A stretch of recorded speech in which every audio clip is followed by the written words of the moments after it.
Inkatha Freedom Party IFP ngamafuphi simemezele umlungisi Mabaso njengozoyimela esikhundleni sobumeya eGoli okhethweni lohulumeni beyindawo oluzoba nonyaka. Lesi simemezelo ke senziwe ngenkathi kuqhubeka umkhankaso waleli qembu eJabulani ngempela sonto nokuyilapho umengameli walo uVelenkosini Hlabisa ebalule khona ukuthi ke iqembu liyimisele ngokulungisa isimo somnotho eGoli lithuthukise indlela yokuphathwa kwalomkhandlu. Uhlabisa uphinde ke wenxusa izakhamizi zakuleli kakhulukazi intsha ukuthi ke yeseke uhulumeni kodwa kube yilowo uhulumeni obeke eqhulwini ukulethwa kwezidingo zomphakathi kanye namathuba ezomnotho. Iqela lezopolitiko i-IFP ngempela veki libhengeze umlungisi Mabaso njengomqhatswa walo kasodolophu waseGoli olungile ukwenza ngcono isixeko ukuba sibuyele ekubeni nomtsalane.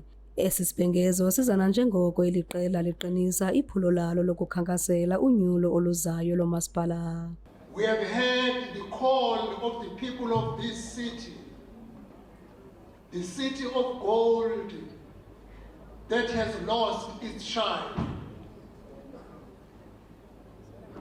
This city was once glorious, but now it is decaying, overwhelmed by crime, overrun by undocumented migrants, buried by failing infrastructure. It now gives me immense pride and privilege, and I'm deeply honored to announce in the IFP's Johannesburg mayoral candidate and the incoming mayor of Johannesburg, the Honorable MMC for Human Settlement in the city of Johannesburg. Kwinyanga eziqenqgelekayo ukuya kunyulo lomasipala kweyenkanga umongameli we-IFP uVelenkosini Hlabisa ubongoza uluntu loMzantsi Afrika ukuba lusebenzise elithuba ukuvotela urhulumente okhathalela abantu bakhe ingakumbi ulutsha. This upcoming local government election is a once in a generation chance to choose leaders who will restore dignity to work, accountability to public office, and prosperity to our city and townships.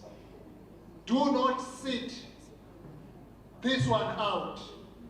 Uhlabisa ukwathe eliqela liza kubhengeza kungekudala abo baza konyulwa njengabaqhatswa kwisikhundla sikasodolophu kwisixeko saseTshwane ukuquka neso sase-Ekurhuleni.